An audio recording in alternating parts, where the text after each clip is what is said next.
लीजिए। अभी आपने कर्मकांड में बताया ना कि अगर मंत्र जाप करना है तो आसन कौन से उचित रहेगा और कौन से आसन पे नहीं बैठ के करना चाहिए। तो अगर नाम जप करना है तो उनके लिए भी वही आसन होंगे उपयुक्त? हाँ, जब किसी भी प्रकार का हो आसन वही है। अच्छा, ओके, धन्यवाद। जी।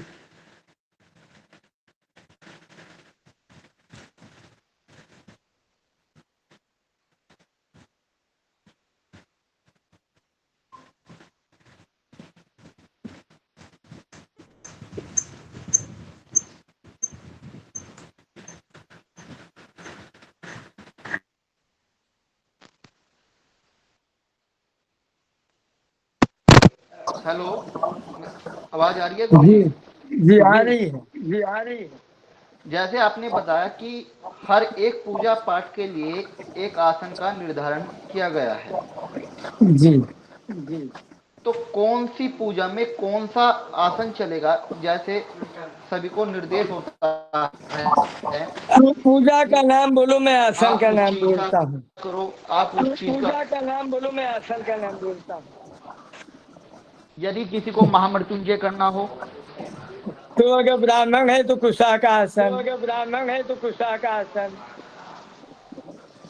जी। गुरुजी संध्या में। यदि किसी को गुरुजी संध्या में।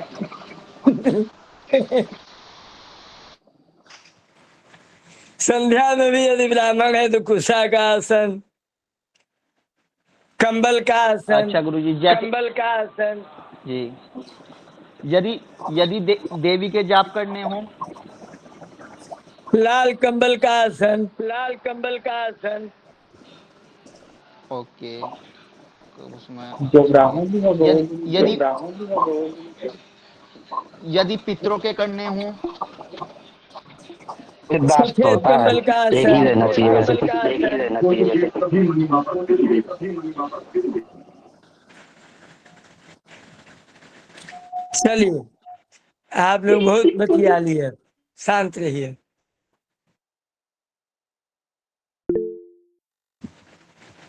सब लोग म्यूट करिए।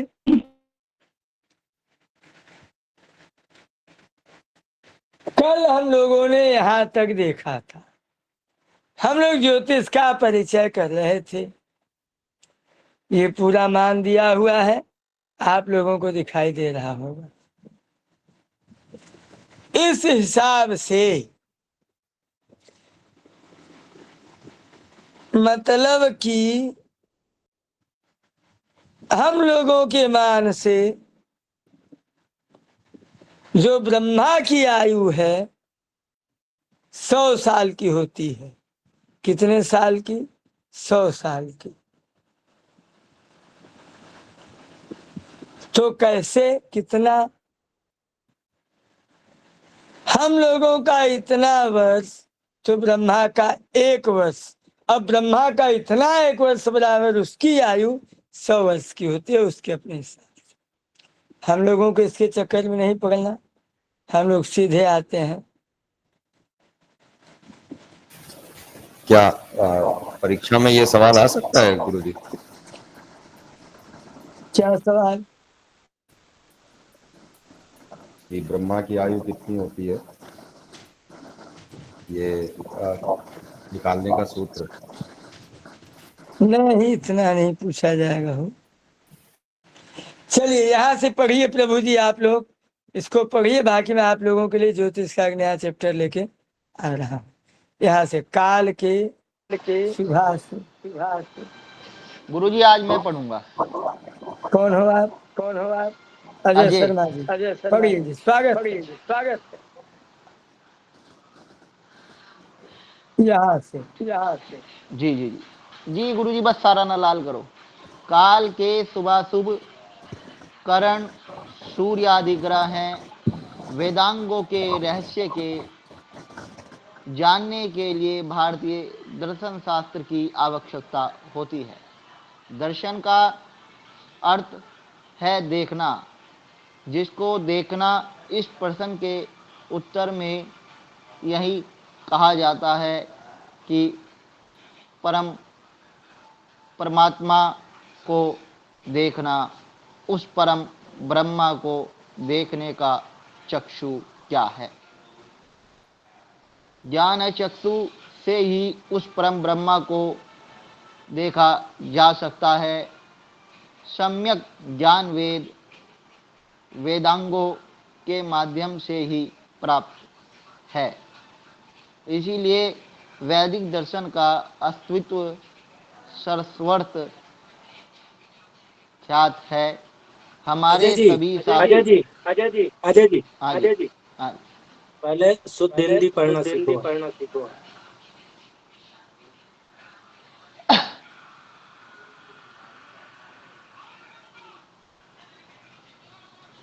जी तब सर्वत्र को पता नहीं क्या पढ़ पढ़ रहा रहे है? हैं। गुरुजी मैं पढ़ूं? आवाज भी जाती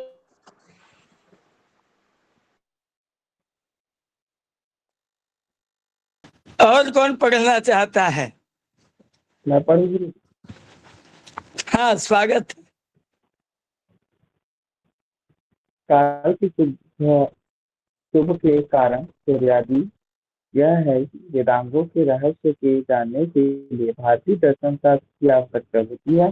दर्शन का अर्थ है देखना। किसको देखना? इस प्रश्न के उत्तर में यही कहा जाता है कि परमात्मा को देखना। उस परम ब्रह्मा को देखने का चक्षु क्या है? ज्ञान चक्षु से ही उस परम ब्रह्मा को देखा जा सकता है। समझ ज्ञान वेदांगों के माध्यम से ही प्राप्त है। इसलिए वैदिक दर्शन का अस्तित्व सर्वत्र ख्यात है। हमारे सभी साधकों का दार्शनिक अभिप्राय एक है, सबसे स्थान एक है।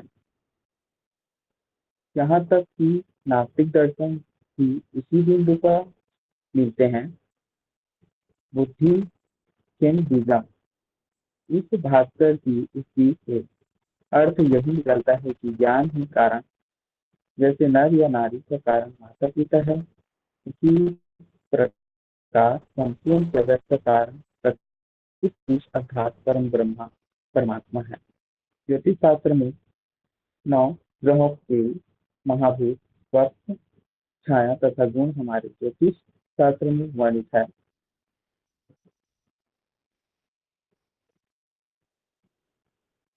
गुरु जी कुछ आ गए हैं?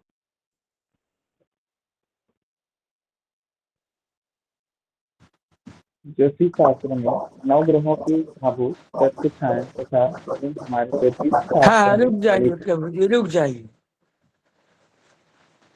सुनिए आप लोग ध्यान से। बात क्या है? अगर आप लोग वास्तविक ज्योतिष को जानना चाहते हैं तो सबसे पहले आपको बेस को समझना होगा। वो बेस क्या है?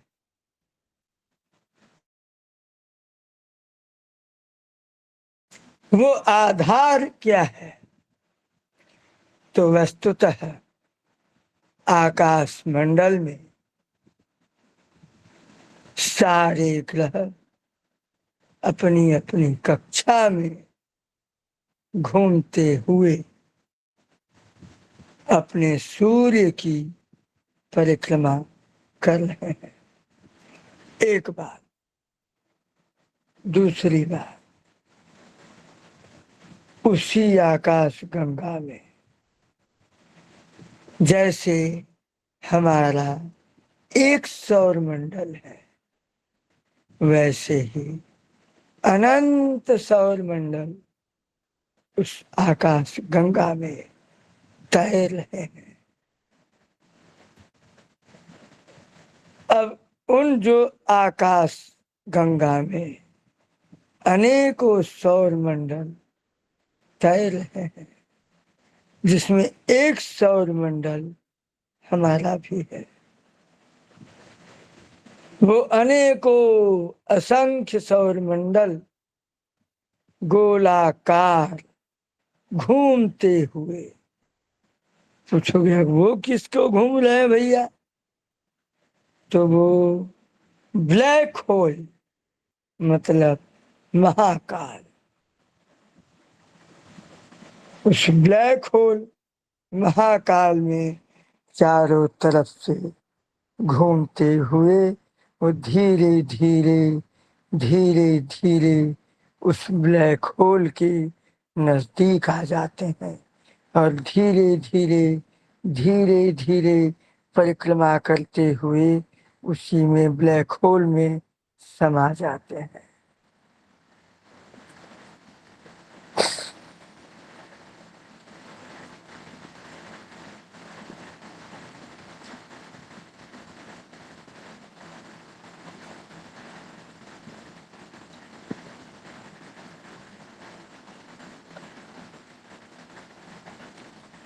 चलिए, अब वो ब्लैक होल अभी हमको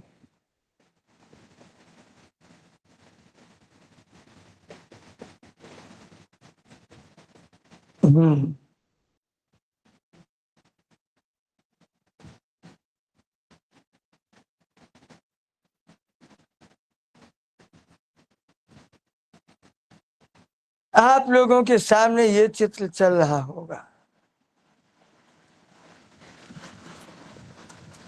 चल रहा है? आप लोग बोलिए हाँ।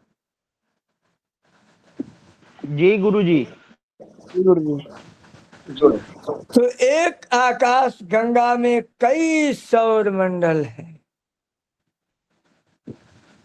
और वो सौर मंडल, उनमें से जो कई सौर मंडल हैं, हर सौर मंडल में एक एक सूर्य है।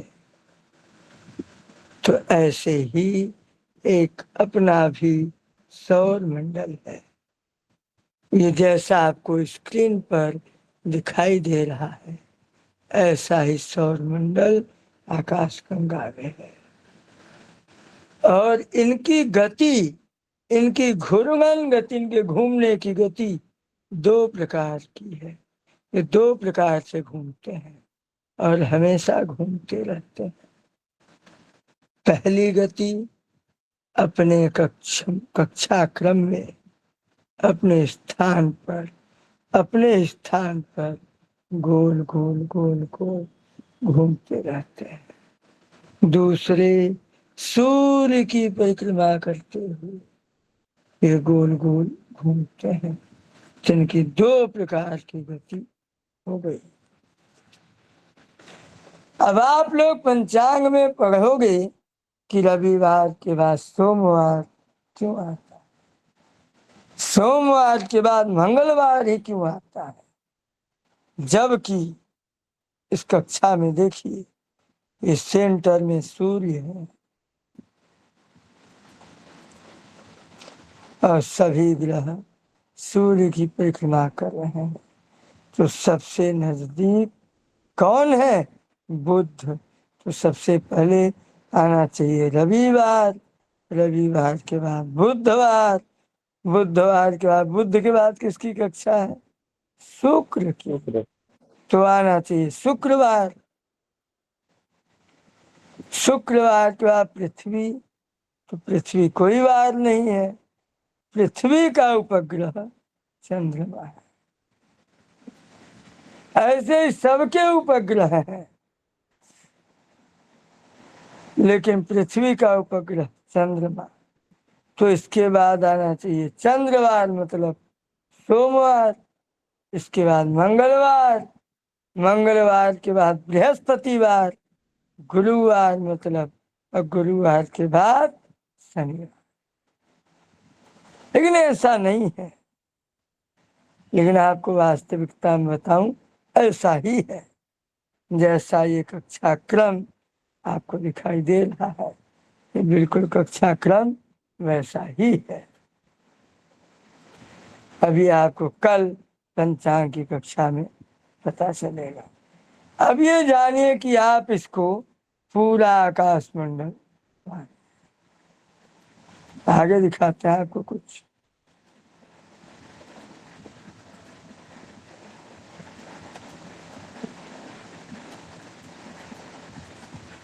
अब ये जो आपने देखा ऊपर, ये जो ऊपर देखा आपने ना, तो सूर्य की भी एक परिधि है, सूर्य भी परिक्रमा करता है। तो सूर्य किसकी परिक्रमा करता है पता है? पृथ्वी की। इसीलिए जब एक कक्षा क्रम बनाया जाता है तो यहाँ पृथ्वी की जगह सूर्य को रखा जाता है। लेकिन ये आपके सामने रियल कक्षा क्रम, ये सौर मंडल का क्रम ये है। अब ये पूरा जो है आकाश गंगा में तैरता रहता है। तो ये सूर्य भी अपने पूरे गणों को लेकर के ऐसे ऐसे घूमता रहता है और बीच में ब्लैक होल रहता है जिसको बोलते हैं महाकाल। आप में से कई लोग कर्मकांडी हैं तो आप लोगों को एक श्लोक याद होगा, सुना होगा। करालं महाकाल कालं कृपालम। सुना आप लोगों ने? जी गुरुजी, जी गुरुदेव। कहाँ बताइए, कहाँ बताइए। कम रुद्राष्टकम में। हाँ, बहुत सुंदर। तो इस कक्षा में जो सूर्य है, हाँ, सूर्य जो है एक वर्ष में पूरे राशि चक्र को गोल को 360 अंश परिक्रमा कर लेता है। इस पूरे गोल को 360 परिक्रमा कर लेता है। कितने दिन में? कितने दिन में? 360 दिन। एक वर्ष में। और एक राशि में कितने दिन रहता है? तो जब एक साल में एक राशि चक्र पूरा करता है, एक चक्र में 12 राशियां, तो जब 12 महीना 12 राशियों में रहता है तो एक महीना एक राशि में लगता है। और इसीलिए ये कहा गया है कि एक राशि में 30 दिन, पूर्ण राशि चक्र एक साल में। क्लियर?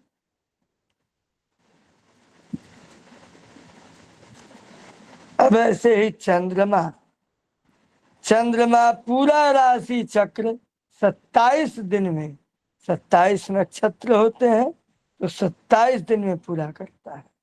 और एक राशि 2.25 दिन में, मतलब 54 घंटे में पूरा करता है।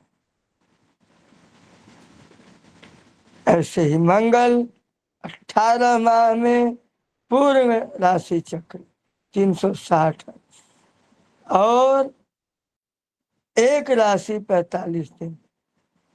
बुध एक साल में पूरा 30 दिन में एक राशि। गुरु 12 साल में पूरा 12 महीना एक राशि में। शुक्र एक साल में पूरा 27 दिन एक राशि में। शनि 30 साल में पूरा 30 महीना एक राशि में। राहु 18 साल में पूरा 18 महीना एक राशि में।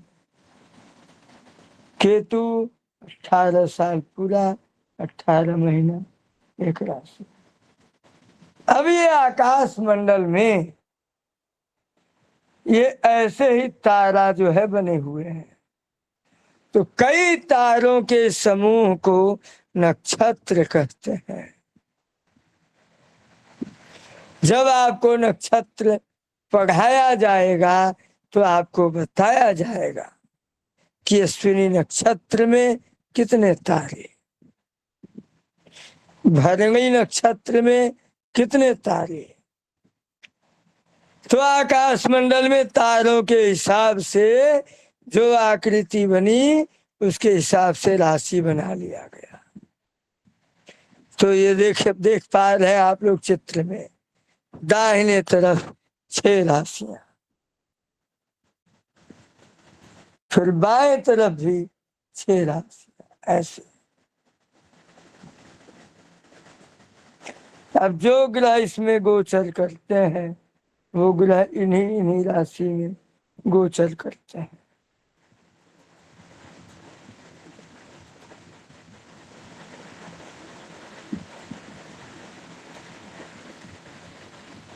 अब ऐसे ही राशियों का स्वरूप है। तो आपका सबसे पहला टॉपिक है पंचांग।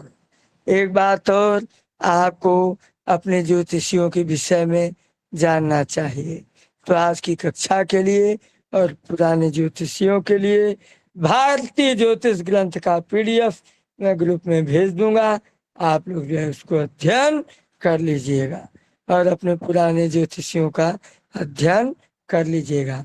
कल से आप लोगों की पंचांग की कक्षा ज्योतिष और कर्मकांड में सबसे पहला पाठ पंचांग की कक्षा कल से प्रारंभ हो रही है। लिंक इत्यादि कल मिल जाएगा। किसी का कोई प्रश्न हो तो पूछ ले। स्वागत है।